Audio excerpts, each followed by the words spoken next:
This is prompt 15 of the Great Copilot Journey. Congratulations! You've reached the halfway point of the Great Copilot Journey.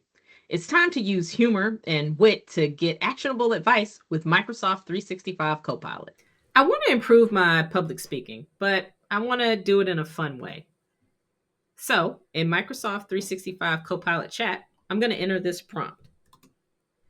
In the style of a bowling coach, using bowling analogies, help me improve my public speaking in 10 steps.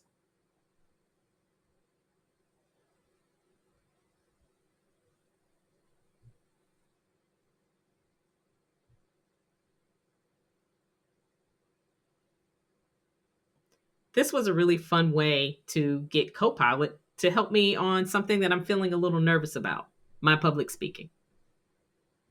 Share this prompt with your team and see what interests they pick. It's fun as a team activity, too. In the next section, you'll learn how to use Copilot to enhance collaboration with your team. To learn more or see what's ahead on your journey, visit aka.ms/Great Copilot Journey.